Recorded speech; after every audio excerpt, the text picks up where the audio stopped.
So Mason Mount looks like he may well be Manchester United's first signing of the summer transfer window. The deal with him has been agreed. It is now up to Man United getting a fee agreed with Chelsea for Mason Mount. Reports suggesting a fee somewhere between 55 and 80 million, which is a massive range in it, but somewhere between 55 and 80 million looks to be enough to get Mount to Old Trafford. This is a transfer that I actually think makes a lot of sense. He's had some stick, he's had a bit of criticism. Not everyone's loving this, but here is why Mason Mount makes sense for Manchester United. Now, obviously, Chelsea have had an absolutely disastrous season. Not even like, oh, it was a bit bad. It was horrendous. They finished 12th. They spent 600 million quid and finished in the bottom half of the Premier League. I would go as far as to say, without knowing this for sure, no one has ever done that before. That is an outlier, especially for Mason Mount. Mount only made 35 appearances in all competitions last season with 3 goals and 6 assists, which isn't obviously particularly exciting reading for Man United fans. However, he missed a good chunk of the season with a pelvis injury. With everything else that was going on at Chelsea, we saw how Rashford was at United last season under sort of similar circumstances. However, let's put last season aside. Mason Mount has been a very consistent player for Chelsea. He has never played less than 32 Premier League games, excluding last season. He's someone that seems to be getting better every single year again until last season's disastrous campaign. Thomas Tuchel, who obviously managed him to a Champions League, said about Mason Mount, with Mason I have a feeling he's very down to earth and he can handle the pressure that comes with praise. He also said he's well aware of what took him here and what makes him a strong player, and as a person he's very mature, and at the same time he has this young player's sparkle in his eyes. And that's worth mentioning. He is only 24 years old. So the season before last was Mount's best ever season, where he registered 11 Premier League goals and 10 Premier League assists. That was 13 and 16 in all competitions respectively. So these are good output numbers for a sort of attacking midfielder, winger. And I think a lot of the problem that people have had is, does Mason Mount fit the role that Manchester United need? Do we need a number 10? Do we need this sort of floating winger? I think there's another Mason Mount that Ten Hag is looking at. I think he wants Mason Mount to be that number 8 that gets up and down the pitch, that does things on both ends of the pitch. So if you look at the numbers, Mason Mount has made the majority of his appearances as an attacking midfielder. It's 81 in the number 10 role, 24 in the number sort of 8 central midfield role, and another 24 on the wing, like I said before, predominantly on the left. But that doesn't mean he can't be pushed into that number 8 more often. He has been trusted already in a variety of different areas. Frank Lampard spoke about him this season, saying, I'm not going to tell anyone what opinion they should have on football, but if anyone thinks Mason Mount is not already a top-level player, I'm not sure what they're seeing, in my opinion. Now, Frank Lampard hasn't done a great job in the last few years of making people trust his opinion on football, so part of you almost wants to disregard that just because he said it, but unfortunately, he's one of the managers that has spent the most time with Mason Mount, so we kind of have to listen to his opinion a little bit, even if you want to throw it away. Gareth Southgate, another one, spoke about him saying he's a great player, but I was saying this in the autumn. I suppose now that Thomas Tuchel picks him, everyone will agree. When it was Frank Lampard, it doesn't count for some reason. And I think that's a good point, that it's not just Lampard that likes him. You know, if it was, maybe you could say, okay, there's a bit of favouritism there. He was there at Derby. But Thomas Tuchel was a big, big fan of Mason Mount. And like I said, he had his best ever season under Thomas Tuchel. So now we're going to break down Mason Mount's style of play, what he does in attack, what he does off the ball, and crucially, I think, if he's going to be playing in that number 8 role, what he does in defence. We're going to compare him to Christian Eriksen, who I think is the most likely sort of candidate for his place being taken by Mason Mount, and also Frenkie de Jong, a player that Ten Hag clearly loves, but seemingly is not going to be able to sign for Manchester United. Let's start with the attack. These stats are from the last 365 days, which is basically Mason Mount's worst season of his career. You look at Christian Eriksen and what he's done for Man United, and this is a decent season by Eriksen's standards. Obviously, the assist there, Christian Eriksen blows him out the water. His passing and ability to get the ball in the box is absolutely elite. We know that from what we've seen. But pretty much every other stat, Mason Mount is actually very, very good. Even his goals, like I said, this has been his worst goal-scoring season. You know, still outstripped Christian Eriksen.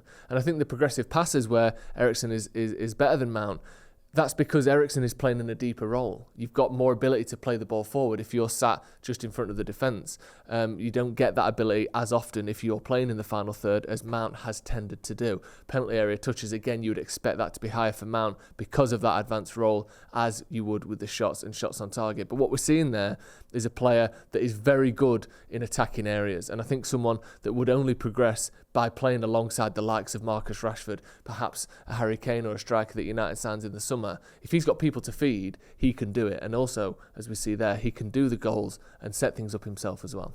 Now, Christian Eriksen also has excellent attacking stats, and this is by no means meant to be a dig at Christian Eriksen. Like I said, he's absolutely revolutionised United's midfield this season when he's come in. We're looking at a younger option here. We're looking at what could be the future for the next 5 years of Manchester United. Christian Eriksen is coming into the sort of autumn or winter of his career. United need options in that midfield area. Let's move on to defending stats. And this is somewhere where I was shocked by Mason Mount's output. Christian Eriksen obviously playing in that sort of deeper role. We've seen at times the game can pass him by in those defensive areas. And these are compared to other midfielders across Europe's top 5 leagues over the last 365 days.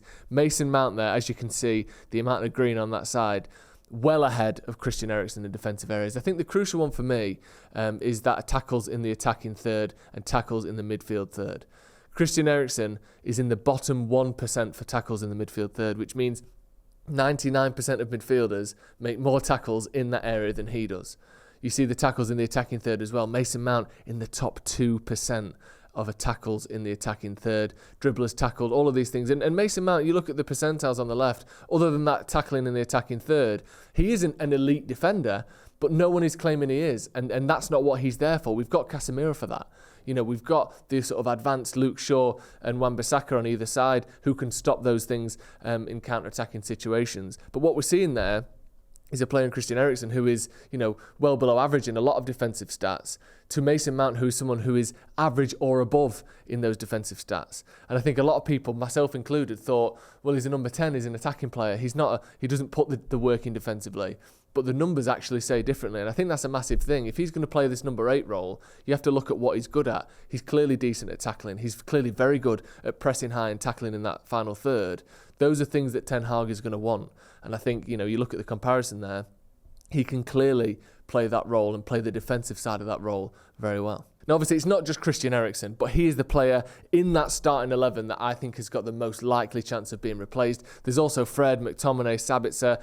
Looks as though Sabitzer may well be going back to Bayern. I think one of Fred and McTominay will be sold as well. And whilst they are better defensively than either Eriksen or Mount, they don't have that creative output. They don't have the passing of Eriksen. They don't have the goal-scoring ability of Mason Mount. I think it's pretty clear that, you know, we're not going to see a situation next season where McTominay or Fred are in the starting 11 for United. You know, they can be options, and maybe we do need a bit of that. But I think if you're looking at a starting 11 place, Mason Mount stands sort of head and shoulders above all of them. Another great thing about Mason Mount is he's 24. You look at the other midfielders in that group, Casemiro is 31, Eriksen is 31, Bruno is 28, Fred is 30, Scott McTominay, our youngest midfielder as it stands, is 26 years old. Donny van de Beek the same. Like, Manchester United's midfield, it's not old, but it's certainly aging. And bringing someone in of that age, I think, you know, Mason Mount being 24 is a massive boost. Someone that can take over and sort of push this team on as the years go by, and not just have to be successful in the next couple of years. If you compare him, for example, to Tchouaméni, who is seen as this young, up-and-coming, sort of rough diamond that Real Madrid have bought for 100 million quid, he's 23. He's only a year younger than Mason Mount, and yet, because Mount's been around for so long, we see him as this sort of mid-20s, you know, he's at his peak. He's not. If Tchouaméni's not at his peak and he can still be sculpted into a top player, I think we can see the same from Ten Hag with Mount. Now, obviously, it's not just United players who we should be comparing him to. It's other targets United have had. And I think the closest profile, even though they're not the same player, but the closest profile that we are linked with, I would say, is Frenkie de Jong. This idea of a young, ball-carrying, not just ball-playing central midfielder. Now, de Jong is a sort of master in that area. And if we bring up the stats here, you can see this is somewhere where de Jong is one of the best in Europe, and we're not going to get that out of Mason Mount. And I don't think we should expect that.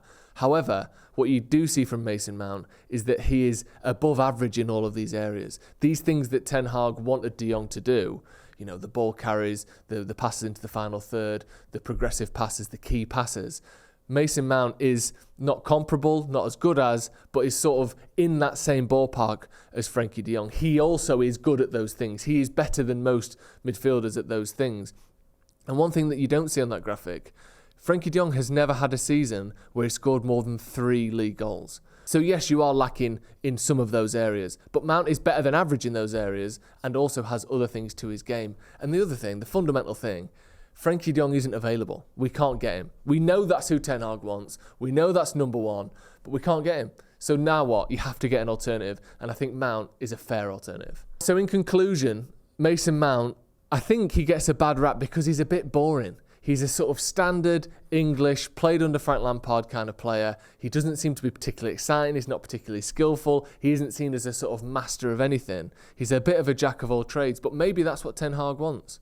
And I think if you look at the numbers, the defensive work, not just is he actually already pretty good, but he's clearly got a willingness. And maybe with that willingness, Ten Hag can sculpt him into the player that he wants. With a bit more defensive discipline, a bit more defensive positioning, Ten Hag could have a real diamond in that midfield. And I think as well, if you could keep that price down, maybe 50 million or so, United could have a genuine gem that will outstrip and outperform a lot of people's expectations. Right, that is going to be all from us. Get your thoughts on Mason Mount in the comments below. Are we just being positive because it looks like we're going to sign him? Maybe. But when United are going to sign a player, I want to find a reason to like him. And actually, I think Mason Mount has done a very good job of being able to be liked. He's a very good player, and I think a slightly deceptively well-rounded player as well. Get your thoughts in the comments. Hit subscribe if you haven't already, and we'll see you in a bit.